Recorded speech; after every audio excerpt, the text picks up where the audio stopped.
Witam wszystkich bardzo serdecznie. W dniu dzisiejszym uzupełnimy sobie ten mój poprzedni film o T-Rexie 2 od Amazfita.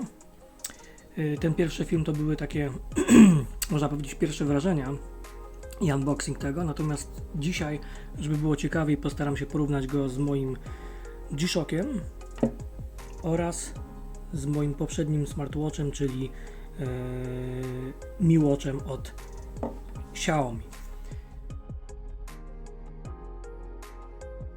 Co możemy powiedzieć na początku? Jeśli chodzi o wygląd tego zegarka, to jest to zegarek, który ma przypominać właśnie G-Shocka, także można powiedzieć, że jest on taki trochę G-Shockowaty. Mimo wszystko jest mniej masywny niż G-Shock. Widać to zarówno w tej płaszczyźnie, jak i w tej, że jednak jest troszeczkę mniej masywny. Dobra. Przepraszam, coś mnie chyba bierze. Natomiast porównując go do Mi Watcha, no to różnica już jest dużo większa, tak? Bo zarówno tutaj, jeśli chodzi o grubość koperty, jak i jej wielkość i samą budowę, no to różnicę widzimy gołym okiem. To jest zegarek, który również jest wzmacniany. O, tutaj widać, jak się palcuje. Jest wzmacniany i właśnie tego brakowało mi w tym Mi Watchu, który użytkowałem, bo on tutaj, jak widać, nie ma żadnej osłonki na krawędzi ekranu. Tutaj jednak ten ekran troszeczkę schowany jest i ten bezel, który mamy tutaj, włącznie z tym takim elementem metalowym, no, na pewno sprawia wrażenie bardziej solidnego niż tutaj ta koperta z tworzywa. Tutaj oczywiście tutaj też jest tworzywo, ale to jest zupełnie inne tworzywo, jest ono takie bardziej solidne, tak? Co jeszcze możemy powiedzieć o wyglądzie tych zegarków? Może zwróćmy uwagę na pasek. Porozmawiajmy o pasku. Pasek jest taki zwykły, silikonowy. Tutaj mamy logo Amazfita.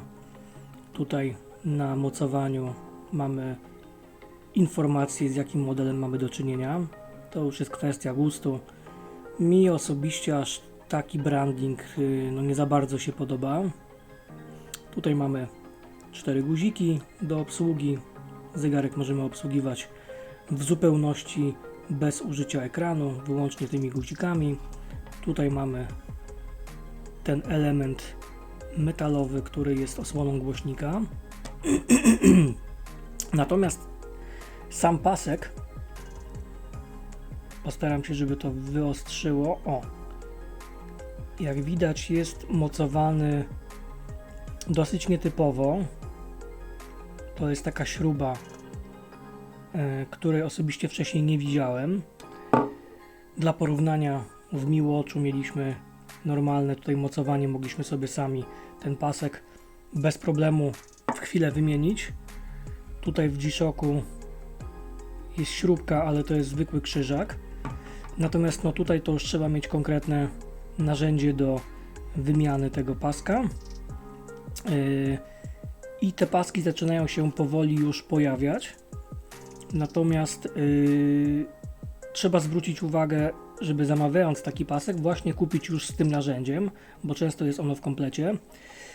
Co do samego paska. Pasek jest silikonowy, dosyć giętki. Tutaj ten element jest sztywniejszy. Plastikowa klamra, dwie takie szlufki. Bardzo fajny patent jest tutaj. O, dokładnie na której to będzie strony, od tej dokładnie. Jest to taki patent, że tutaj mamy element dodatkowy gumowy, który blokuje nam ten pasek w jednym miejscu, tak, żeby ta szlufka nam nie wypadała. To jest taka mała rzecz, a jednak rzecz bardzo przydatna, bo z tego co pamiętam przy użytkowaniu tego zegarka często wypadało mi po prostu to mi gdzieś tam dyndało, tak? Na pewno ten pasek w T-Rexie jest bardziej wytrzymały niż pasek od Mi Watcha, ponieważ jeśli chodzi o Mi Watcha, to wymieniałem go już kilkukrotnie i a to urwywał się w tym miejscu, przerywał, a to puszczały tutaj te dziurki na zapinkę, także różnica jest no spora na korzyść tego oto tutaj T-Rexa. No wiadomo, że najbardziej tutaj solidnym z tych zegarków będzie G-Shock, zegarki od Casio słynące właśnie ze swojej wytrzymałości. Tutaj klamra jest metalowa, koperta tak samo, no jest bardziej taki masywny i ten pasek również jest taki bardziej sztywny, a przez co idzie zdaje wrażenie takiego bardziej solidnego.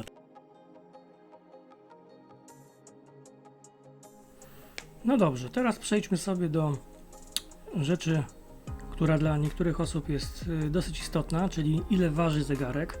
Jedni wolą zegarki lżejsze, żeby nie było ich czuć na ręku, inni wolą zegarki troszeczkę cięższe, żeby właśnie czuć, że coś solidnego mamy na ręku.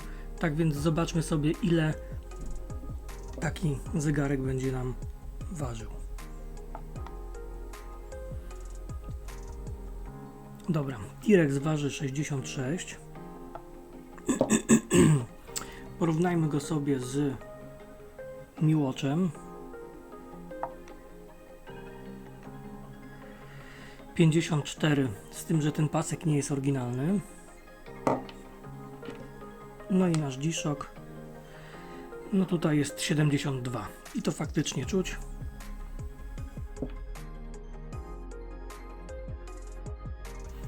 Kolejnym punktem naszego porównania będą wyświetlacze. W obu zegarkach mamy wyświetlacze AMOLEDowe. Jest to taka sama przekątna, czyli 1,39 cala i można powiedzieć, że są bliźniacze, bo również taka sama jest gęstość pikseli 454 na 454. Natomiast no nie jest to takie oczywiste, że one są takie same, ponieważ tutaj, jak widać, praktycznie cały ten ekran jest zapełniony tarczą, tak? Natomiast tutaj widzimy, że od tego napisu Home i Sport, o właśnie, teraz to widać dobrze, mamy po prostu taką czarną obwolutę, czarną ramkę, która obrazu nie wyświetla, tak? Nie ukrywam, że wkurzało mnie to podczas użytkowania tego zegarka, bo nawet jeżeli gdzieś tam wpadła mi fajna tarcza, to cały efekt psuło właśnie to obramowanie. Natomiast tutaj wygląda to zdecydowanie lepiej. Można powiedzieć tak bardziej profesjonalnie, tak? Płynnie przejdźmy sobie do tarcz. Tarcze możemy sobie zmieniać bezpośrednio z pozycji ekranu. Natomiast możemy je również zmieniać poprzez aplikację. Tutaj większość tych tarcz, które przewijam, to są tarcze, które wgrałem sobie samodzielnie. Tutaj akurat już się zaczynają tarcze wgrane seryjnie. Samych tarczy jest naprawdę multum i myślę, że nikt nie będzie miał problemu, żeby znaleźć coś ciekawego dla siebie, a to dlatego, że wybierając tarczę możemy bazować również na tarczach z aplikacji Amazfit Watches, nie, Amazfaces, przepraszam, Amazfaces, w której niedawno powstał nawet dział poświęcony T-Rexowi 2, więc możemy korzystać z tych tarcz dedykowanych, przygotowanych dla tego modelu, ale również to ciekawostka, możemy swobodnie wgrywać tarcze od Amazfita GTR3, które również pasują i w większości przypadków nie ma problemów z użytkowaniem tych tarcz. Natomiast przy Miwatchu sytuacja jest trochę inna, bo tych tarcz jest dużo mniej i są mniej ciekawe. Przez aplikację bodajże MiFit możemy sobie to zmieniać, te tarcze, ale faktem jest taki, że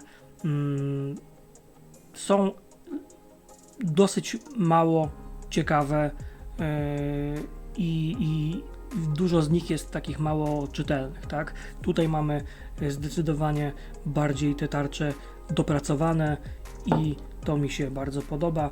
No wiadomo, tutaj mamy zwykłe wskazóweczki, więc nie porównujemy tego do siebie.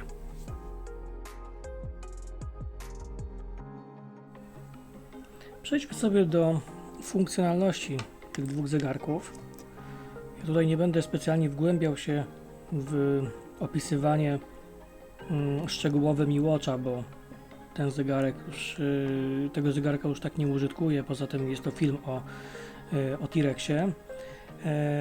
Natomiast widać już na pierwszy rzut oka, że na tym ekranie Miwatchowym możemy sobie ustawić Always on Display. Trzeba oczywiście brać pod uwagę, że ten tryb będzie nam zmniejszał stan baterii, tak. Podobnie rzecz ma się w T-Rexie. Nie tutaj. O, pyk. Ekran.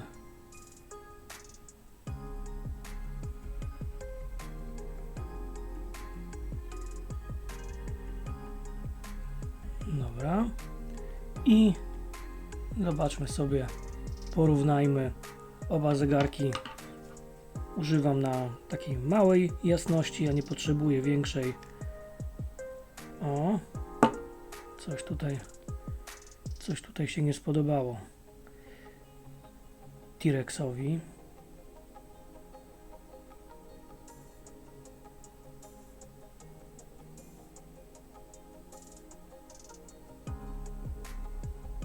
Powiedzmy.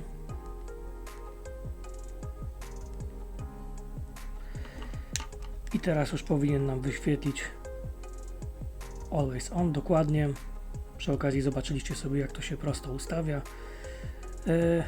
No, tutaj pomimo tego, że te ekrany są na takich samych ustawieniach, czyli w tym momencie najniższe, to ja jakoś specjalnie nie miałem problemów z rozczytaniem treści na nich, ale widać, że ten ekran od T-Rexa 2 jest no jaśniejszy mimo wszystko i jest po prostu taki bardziej czytelny. Oba zegarki mają również opcję wybudź nadgarstkiem. Działają one podobnie. Możemy sobie jeszcze porównać. Szybciej o dziwo robi to Miwatch, ale są to niewielkie różnice i myślę, że nikt nie będzie jakoś specjalnie zwracał na to uwagi. Wracając do funkcjonalności tych zegarków, a głównie funkcjonalności tego oto tutaj T-Rexa. Same tarcze, tak jak wspomniałem, możemy sobie personalizować i jakby dobierać w taki sposób, żeby wyświetlały rzeczy, które najbardziej nas interesują. Natomiast tak, po ściągnięciu górnej belki mamy dostęp do takiego menu podręcznego, gdzie zawalamy sobie latarkę, włączamy tryb nocny, tryb teatralny, sprawdzamy kalendarz. O, co tam jeszcze możemy sobie tutaj zrobić? Możemy sobie sprawdzić stan baterii, włączyć Always On, możemy sobie zmienić jasność naszego ekranu, możemy właśnie odnaleźć sobie telefon, który gdzieś tam zagrzebaliśmy, włączyć budzik, przejść do ustawień. No trochę tego jest i jest to no, fajny feature. Tutaj w tą stronę przesuwając Dobra, mamy dostęp do powiadomień. Warto zaznaczyć, że te powiadomienia możemy sobie odczytywać, ale nie w pełni, tak? Nie mamy podglądu do wiadomości na Messengerze. Możemy za to odczytywać sobie maile, możemy odczytywać sobie WhatsAppa, SMS-y bodajże również możemy sobie odczytywać. To jest mniej ważne, ale ważne jest to, że odpowiadać z poziomu zegarka możemy wyłącznie na SMS-y oraz na WhatsAppa. Niestety odpowiedzi na Messengera czy maila, pomimo tego, że wyświetlają komunikat wysłano, nie dochodzą do adresatów, więc trzeba mieć to na uwadze. Mam nadzieję, że zostanie to naprawione w aktualizacji. Natomiast ja kontaktowałem się z Amazfitem w tej sprawie, żeby dowiedzieć się, dlaczego to nie działa. No i niestety zostałem, delikatnie mówiąc, zbyty, tak, gdyż powiedziano mi, że prawdopodobnie wynika to z urządzenia, z jakiego korzystam, jeśli chodzi o telefon. Ja korzystam z Xiaomi Mi 10T Pro i szczerze mówiąc wątpię, żeby to był tutaj powód, tym bardziej, że czytałem w internecie, że ludzie na wielu różnych telefonach mają z tym problem i jest to średnie, tym bardziej, że zegarek już chwilę na tym rynku jest. Jeśli chodzi o same odpowiedzi, możemy odpowiadać emotką albo wcześniej przygotowanymi przez siebie odpowiedziami takimi krótkimi w formie zdania, kilku słów. Możemy ich ustawić maksymalnie 10, natomiast czekam, żeby ta funkcjonalność była tutaj dla wszystkich komunikatorów, z których możemy korzystać. Aby podsumować powiadomienia i odpowiedzi na nie, zamieszczam teraz planszę, żebyście widzieli, jak to wygląda na dzień dzisiejszy.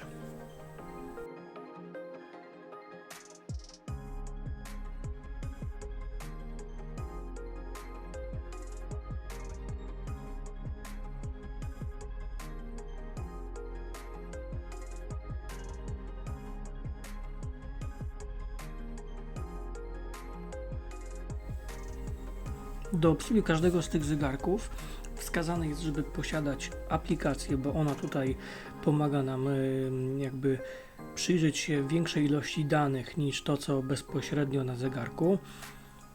No i tak, tutaj mieliśmy Mi Fitness, natomiast tutaj mamy aplikację ZEP.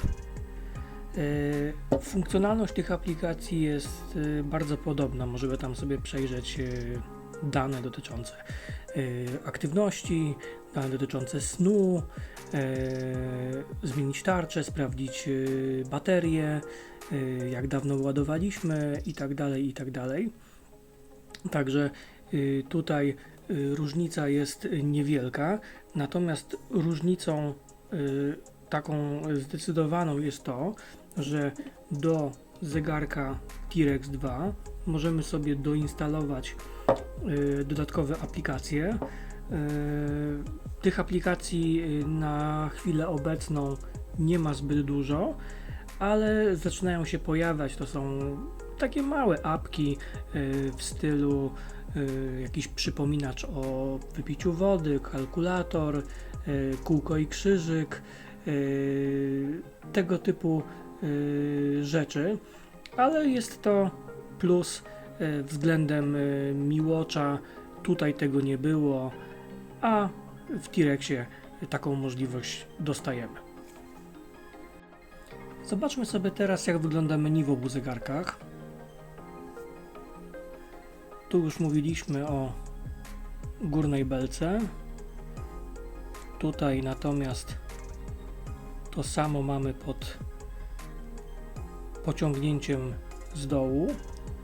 Mi Watch posiada tylko dwa przyciski Home oraz Sport. Sport uruchamia trening, natomiast tutaj możemy całkowicie sobie to obsługiwać guzikami.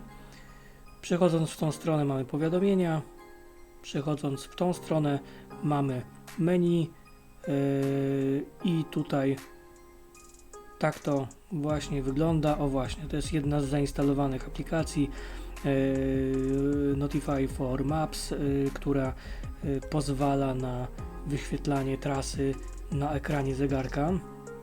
Pogoda, wysokościomierz barometryczny, sen aktywność. No tutaj nie ma nic szałowego, tak? Saturacja krwi jest w obu, pomiar tętna również jest w obu, historie ćwiczeń, treningi, PAI, to wszystko jest w obu zegarkach. Tutaj mamy tryby. OK. Tutaj też tych trybów treningowych jest sporo. Jest ich około 150, bo tutaj możemy sobie jeszcze tych zarówno w jednym, jak i w drugim pododawać. Natomiast Mi Watch ma ich mniej. Wyjdźmy sobie z tego. Tutaj wyglądało to w taki sposób, że mieliśmy, aż się przyzwyczaiłem do jednego, w tą stronę informacje o dzisiejszym dniu. Tutaj belka dolna, belka górna z powiadomieniami oraz pomiar tętna. Tutaj mieliśmy menu. Tak to wyglądało. Funkcje bardzo podobne. Tutaj różnica jest naprawdę niewielka. Porozmawiajmy teraz o dokładności pomiarów tych zegarków. Takie rzeczy, które możemy tutaj mierzyć bezpośrednio z zegarka, to dystans, kroki, co tam mamy jeszcze, tętno, saturację krwi, no to są takie podstawowe, no i parametry dotyczące snu. Jeżeli chodzi o treningi, to przyznam, że lepiej trenuje mi się z T-Rexem, ponieważ tutaj te tętno jest stale mierzone, natomiast w Mi Watchu, mimo tego, że ustawiałem stałe mierzenie tętna, to często pomimo tego, że ten czujnik, który jest z tyłu, był czysty, to niestety, ale gubił zegarek pomiar tętna. Natomiast w T-Rexie coś takiego mi się jeszcze nie zdarzyło. Saturacja krwi tutaj trudno ocenić. Można oczywiście ustawić alarmy,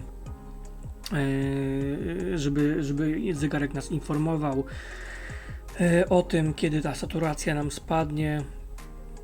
Moim zdaniem tutaj jest trochę ciężko, trzeba byłoby mieć ten pulsoksymetr inny, bardziej profesjonalny, żeby to zmierzyć. Natomiast śmiem twierdzić, że te wyniki w obu przypadkach są w miarę podobne. Natomiast większe skoki tej saturacji odnotowałem na Mi Watchu. Mówiąc o tętnie, tutaj również mamy możliwość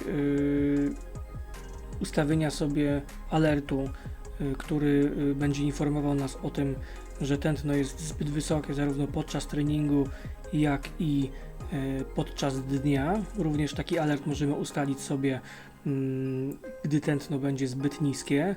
Pomiar tętna moim zdaniem jest w porządku, natomiast podobnie jak w przypadku saturacji, moim zdaniem T-Rex mierzy lepiej, bardziej dokładnie, bo i te skoki są w Mi Watchu większe i ja też widzę, jak się czuję, i Mi Watch czasami pokazywał takie dosyć dziwne wyniki Czasami sprawdzałem je z pulsomierzem, takim ciśnieniomierzem naramiennym, no i tutaj różnica była spora, czego nie odnotowałem w T-Rexie. Oprócz tego mamy w obu zegarkach moduły GPS, możemy ustalić sobie dokładność tego GPS-u. Ja mam zazwyczaj ustawione na tą średnią dokładność. Sprawdzałem te trasy, które pokonywałem, są bardzo zbliżone do tego, co faktycznie przeszedłem. To praktycznie jest to samo. Myślę, że nikt nie będzie chodził z linijką czy tam z metrówką i tego mierzył, więc jeżeli ktoś chce mieć informacje o tym, gdzie dany trening odbył i przejrzeć sobie taką trasę, to nie ma problemu. Dodatkowo ten T-Rex ma funkcję, która pozwala nam w linii prostej wrócić do punktu początkowego i z tego co kojarzę, akurat tego nie używałem, bo nie miałem potrzeby, to w momencie kiedy wgramy sobie trasę bezpośrednio do zegarka, bo taka możliwość również istnieje i możemy wtedy wyznaczyć sobie trening bezpośrednio na takiej trasie, którą już wgramy i później w momencie kiedy dojdziemy do punktu docelowego wrócić sobie w linii prostej do punktu początkowego. No tutaj myślę, że na pewno przyda się to grzybiarzom. Kolejnym punktem, który omówimy, będzie bateria i jej ładowanie. Oba zegarki ładowane są dołączonymi w zestawie ładowarkami, które wyglądają w taki sposób. To jest ładowarka od Mi Watcha, natomiast to jest ładowarka od T-Rexa. Magnetycznie tutaj do pinów jest dopinany zegarek. Podobnie w przypadku T-Rexa. Tak to wygląda. Żaden z tych zegarków nie ma możliwości ładowania indukcyjnego. Ładowanie w obu przypadkach jest dosyć podobne. Mówimy tutaj o czasie tego ładowania. Czas ładowania tych zegarków, ja nigdy go nie liczyłem, ale to jest powiedzmy około tych 2 godzin do 100%. Czas użytkowania na jednym ładowaniu to w obu przypadkach będzie około 2 tygodni. W zależności od tego, jak ten zegarek użytkujemy, ja kiedy byłem na wakacjach i faktycznie cały dzień był włączony ten GPS, bardzo dużo chodziłem i można powiedzieć, że każdy dzień był jednym długim treningiem, bo cały czas gdzieś tam w tle leciał sobie trening, to ten zegarek T-Rex wytrzymał mi tam bodajże te 7-8 dni. Przy takim normalnym użytkowaniu zegarek wytrzymuje około 2 tygodni, no i wszystko zależy od tego, jaką dokładność GPS-a mamy włączoną, jak często z niego używamy, jak często robimy treningi, czy mamy włączony Always On Display, jak bardzo jasno mamy ustawioną jasność ekranu i tak dalej. No, standardowo jak w tego typu urządzeniach. Ja jestem z baterii w obu tych zegarkach zadowolony. Uważam, że kupowanie smartwatcha, który trzeba ładować codziennie, co 2 dni, mija się z ideą posiadania smartwatcha. Ja w tym zegarku praktycznie robię wszystko, śpię, chodzę, trenuję. Jedyny czas, kiedy go zdejmuję, to jest kąpiel. Tak więc tutaj oba zegarki spisują się naprawdę w porządku. Bateria na bardzo duży plus.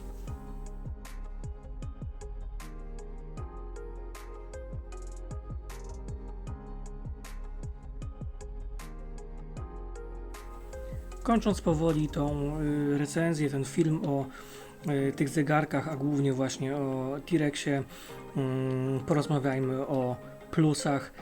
to już sobie zostawmy na bok, pogadajmy już w tym momencie o samym T-Rexie. Moim zdaniem zdecydowanym plusem jest wygląd tego zegarka. Ja osobiście bardzo lubię takie zegarki G-Shocko podobne i ogólnie G-Shocki. Taki zegarek widać na ręku, czuć, że coś na tym ręku ma. Wykonanie samo, chociaż jest praktycznie w 100% z tworzywa, też jest na duży plus. Jeśli chodzi o guziki, nie można nic zarzucić, są solidne, pasek nie uczula, jest dosyć giętki. Tutaj te fajne patenty, o których wspomniałem, czyli chociażby tutaj ta blokada na szlufce. Teraz już chyba nawet nie wyostrzy, żeby znowu to pokazać. Wyostrzy czy nie wyostrzy? Wyostrzy. Ekran bardzo dobry, na którym widać wszystko, nawet w większym słońcu. Bateria bardzo duży plus. Czujniki mogę również śmiało tutaj nazwać plusami, bo uważam, że przy takich pomiarach orientacyjnych, wiadomo, że nie medycznych, bo to urządzenie nie posiada certyfikatów medycznych, to możemy gdzieś tam sobie zobaczyć orientacyjnie, jak to wygląda, czy podczas treningu, czy podczas snu, czy podczas normalnej, codziennej egzystencji. Jeszcze nie wspomniałem o tym śnie. Wcześniej tutaj możemy, budząc się, przejrzeć statystyki snu, włącznie z częstotliwością oddychania, jakością tego snu, długością w podziale na fazy itd. A wracając do plusów, na pewno wzmocniona konstrukcja, pomimo tego, że ten zegarek jest lżejszy od G-Shocka, to mimo wszystko czuć, że po uderzeniu, zresztą nieraz został uderzony w tym obrębie, że tutaj raczej się nic nie powinno stać. Ja mam jeszcze dodatkowo szkło założone na wyświetlacz, tak powiedzmy, żeby było. Ten zegarek posiada bodajże 10 certyfikatów militarnych, jest możliwość nurkowania w nim do 10 atmosfer, tutaj było 5. No, ja takich rzeczy nie robię, nie nurkuję, jedyny kontakt z wodą to przy myciu rąk, bo do kąpieli go zdejmuję. No i co? Fajny zegareczek dla każdego. Tutaj wiadomo, no, te certyfikaty militarne możemy sobie gdzieś tam wsadzić pewnie między bajki, bo nikt tego sprawdzać nie będzie. Widziałem jedynie film, jak ktoś go zamrażał, rozbijał młotkiem potem tą bryłę i z zegarkiem nic nie było. Widziałem, jak z nim nurkowano. Nawet był film promocyjny Amazfita, jak wysłali go w kosmos i też było wszystko w porządku. Tyle plusów. A w takim razie jakie ten zegarek ma minusy? No minusów jest mało, ale dla niektórych mogą być one znaczące. Jako minus, oczywiście dla niektórych, bo ja tego nie potrzebuję, uznałbym brak możliwości płacenia tym zegarkiem. Nie ma tutaj modułu NFC i tym zegarkiem nie zapłacimy. Co tam jeszcze? Na pewno problem z tymi powiadomieniami, że nie wszystkie możemy odczytać,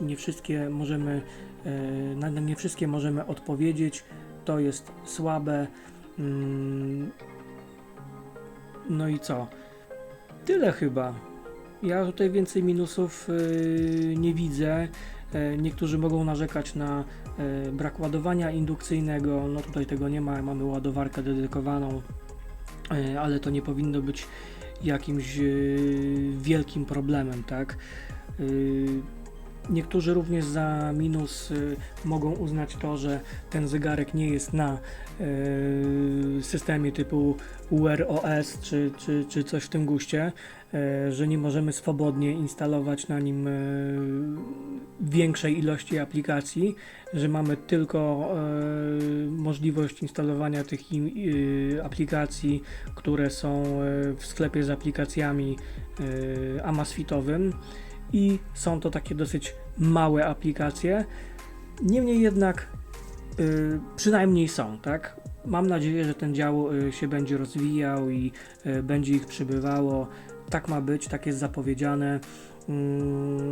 Ja więcej minusów w tym zegareczku nie widzę, jestem z niego bardzo zadowolony. Towarzyszy mi już jakiś czas, bo jakoś ponad miesiąc go użytkuję. Myślę, że szybko go nie zamienię. Zdecydowanie jest on dobrym następcą tego Mi Watcha i ma to, czego właśnie w Mi Watchu mi brakowało, czyli właśnie taki bardziej wzmocnioną konstrukcję, lepsze materiały, jest większy i co mnie bardzo denerwowało w Mi Watchu, a T-Rex to ma naprawione, czyli tutaj była ta ramka wokół wyświetlacza. Tutaj na szczęście tego nie ma, dzięki temu ten ekran sprawia wrażenie jeszcze lepszego, jeszcze bardziej wyraźnego i ogólnie prezentuje się lepiej. Podsumowując, dla kogo jest T-Rex 2? T-Rex 2 jest zegarkiem dla osób aktywnych, które gdzieś tam trenują sobie regularnie bądź mniej regularnie i osób, którym zależy na tym, żeby cały czas nie zastanawiać się nad tym, czy przypadkiem nie uszkodzimy zegarka podczas treningu, czy jakichś aktywności innych. Tutaj raczej nie powinniśmy się o to martwić. Na pewno jest dla osób, które chciałyby troszeczkę więcej informacji zaczerpnąć o swoim organizmie. Mam tutaj na myśli sen. Dla osób, które chciałyby stale monitorować swoje tętno, mieć przy okazji możliwość sprawdzenia saturacji krwi. Żadnego ciśnienia tutaj krwi nie ma, to nie są zegarki jeszcze z tej półki. Dla kogo jeszcze? Dla osób, które cenią sobie wygodę użytkowania, pomimo tego, że zegarek jest duży, to nie jest aż taki ciężki, co może być zarówno plusem, jak i minusem dla niektórych osób, ale ważyliśmy go i też ja uważam, że jest w porządku ta waga.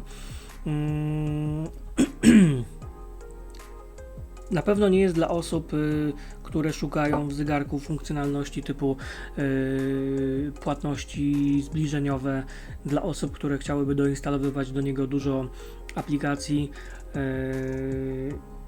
i myślę, że mogą mieć z tym zegarkiem również problemy osoby, które mają bardzo mały obwód nadgarstka, bo jednak jest to zegarek spory i jak go założę, to widać, że on odznacza się jednak trochę na tym ręku. O, pyk. Tak się prezentuje na ręku. Ja nie mam jakoś specjalnie szczupłego nadgarstka, ale też zdecydowanie widać, że na tym ręku jest zegarek. No i to tyle. Myślę, że nie ma co bardziej przedłużać. Ja z zegarka jestem zadowolony. Cena na początek, na premierę to było niecałe 1200 zł. Na dzień dzisiejszy można kupić go w granicach 1050 1100 zł. No jest to dużo, natomiast trzeba przyznać, że tego typu zegarków na rynku jest mało. Jest inny niż wszystkie. Na pewno tutaj odznacza się na forum tych innych zegarków wyglądem, bo mało jest dużych zegarków, takich masywnych, właśnie smartwatchy. Ma podstawowe te wszystkie funkcje, których użytkownicy potrzebują na co dzień. tylko tak jak wspomniałem wcześniej, trzeba zwracać uwagę na to, że nie ma kilku rzeczy, nie ma płatności, nie ma ładowania indukcyjnego i tych wszystkich wspaniałości związanych z innymi systemami operacyjnymi, na przykład UR OS. Dziękuję. Mam nadzieję, że ta recenzja, te porównanie komuś się przyda, że może pomoże komuś w wyborze. To jest mój pierwszy T-Rex i uważam, że dokonałem dobrego wyboru. A to, czy taki zegarek będzie dla Was, no to już musicie się sami zastanowić i podjąć decyzję. W razie czego możecie śmiało zadawać pytania w komentarzach, chętnie odpowiem. No i co? Żegnam się z Wami, dziękuję i do zobaczenia w kolejnych filmach.